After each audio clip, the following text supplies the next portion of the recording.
Good evening, and welcome back to the Shadow Nook.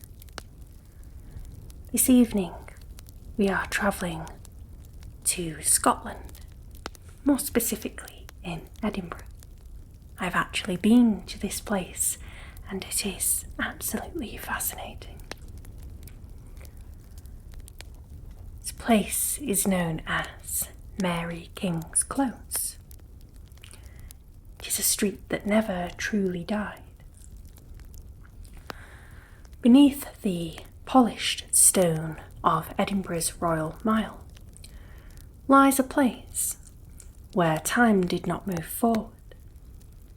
It simply stopped. Mary King's Close is not a recreated attraction or a themed experience.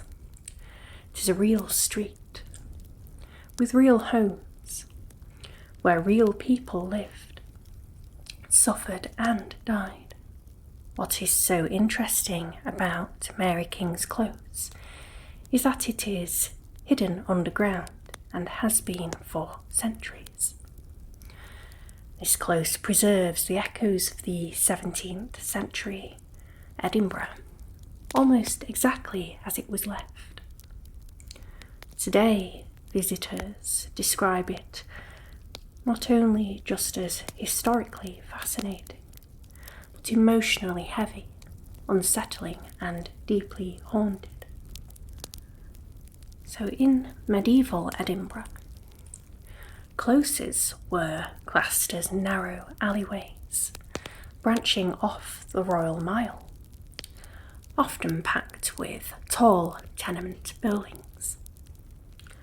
Mary King's Close was named after Mary King, a respected merchant, burgess, who lived there in the early 1600s. This was not a slum at first. It was a busy, mixed-class community. Merchants, craftsmen, families and labourers all lived stacked on top of one another in buildings that rose as high as 10 stories. Life here was loud, crowded, and communal. Privacy barely existed. Daily life in the 1600s was filled with filth, faith, and fear. Waste was thrown into the streets. Animals roamed freely. Clean water was scarce, and disease spread quickly. Despite this, people worked, raised children, prayed, traded, and celebrated within these walls. Religion dominated daily life, and death was an ever-present companion. Superstition thrived alongside faith. People believed illness was punishment. Spirits lingered and the dead could return. In 1645, the infamous bubonic plague reached Edinburgh. Mary King's Close was hit particularly hard due to the overcrowding. Houses were marked to show infection.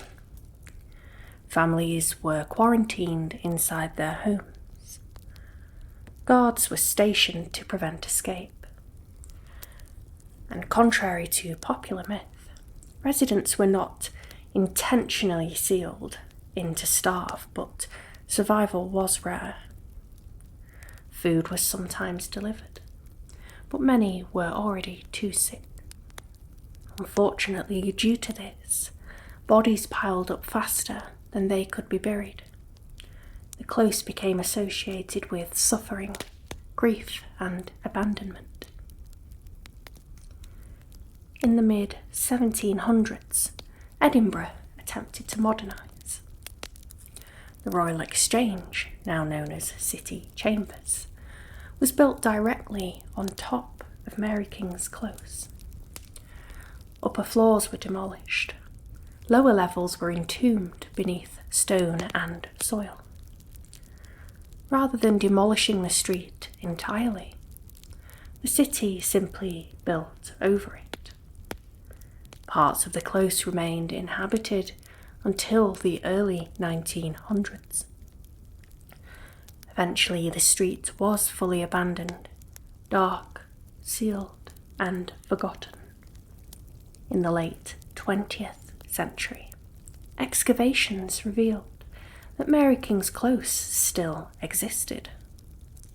Rooms still had fireplaces, doorways still led somewhere, even if nowhere anymore. The close was reopened to the public, almost perfectly preserved. Many who entered reported immediate feelings of unease, long before hearing any ghost stories. Moving on to the hauntings of Mary King's Close. We will start with Annie, known as the Lost Child. Annie is the most famous spirit said to haunt the close. She was a young girl believed to have died during the plague. In the 1990s, a Japanese psychic visited the close as part of a television documentary. She reportedly had no prior knowledge of the site. While standing in a small underground room, she became visibly distressed. She described overwhelming sadness, loneliness, and cold. She said she felt something pulling at her leg. She claimed the presence was a little girl named Annie, abandoned and searching for her mother. According to the psychic, Annie had starved to death, alone. A doll was later placed in the room for Annie, and visitors began bringing toys for her. Today the room is filled with offerings, dolls, teddies, letters.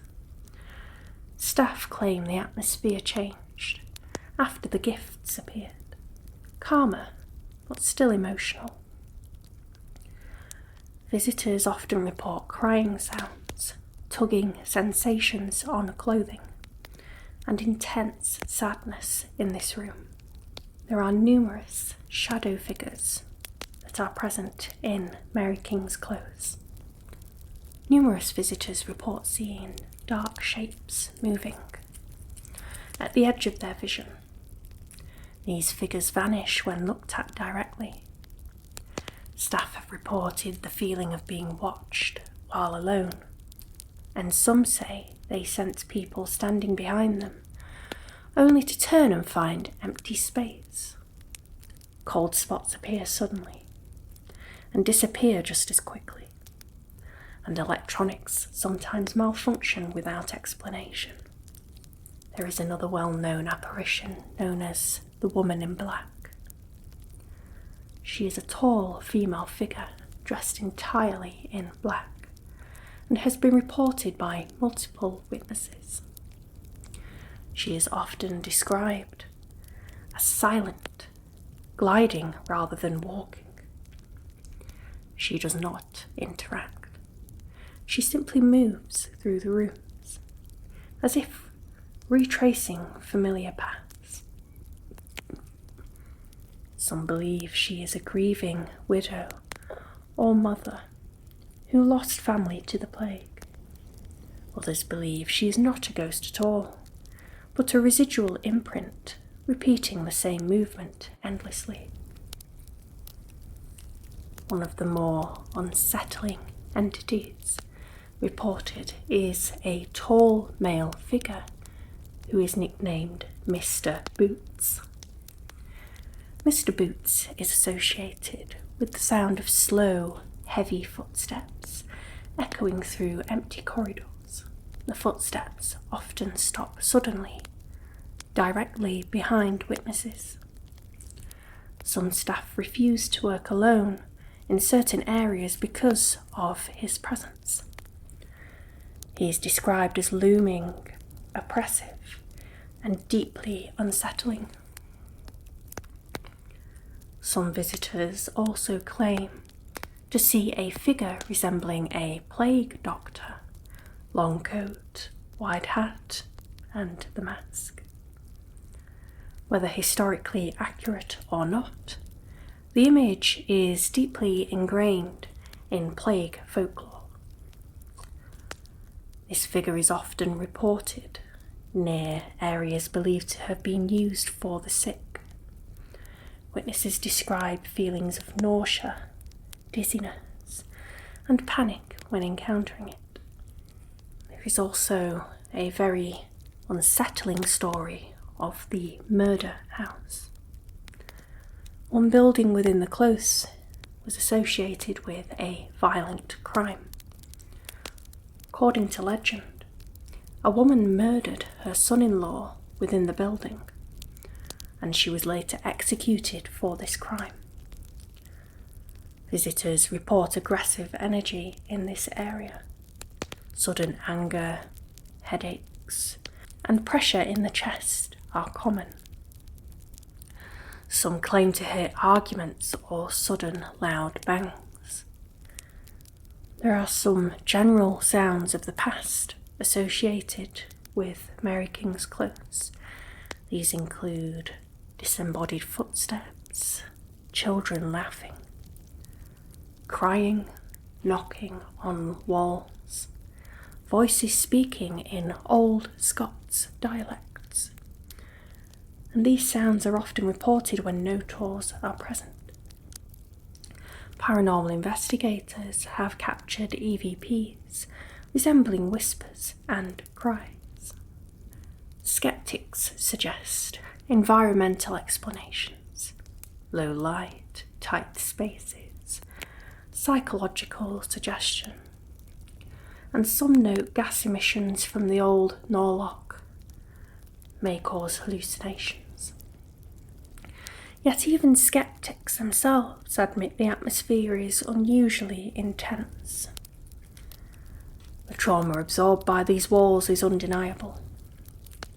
Whether ghosts exist or not, Mary King's Close holds emotional weight. Mary King's Close is not frightening because of jump scares or theatrics. It is frightening because it is real. These were real people, real lives and real deaths. The street was buried, but not erased, and can be still visited to this very day. And perhaps something down there never learned how to leave. Thank you for listening to today's story. If you have never visited Mary King's Close, I would highly recommend it. Before you leave, I would like to do your oracle card reading. Once again, we will do the spirit animal deck.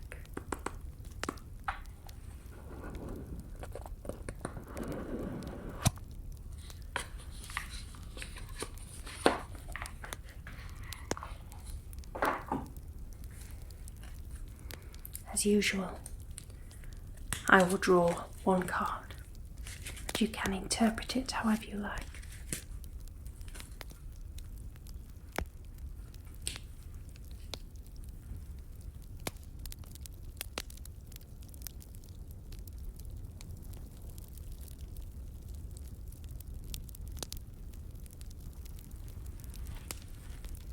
We have play, which is the dolphin. Swim in the happy joy of living. Inhale confidence and exhale fear. Dive into your wisdom and go with the flow. Let me know down below what this could possibly mean to you. Thank you once again for joining me this evening in the Shadow Nook. Don't forget to collect your subscription on your way out. Sleep well.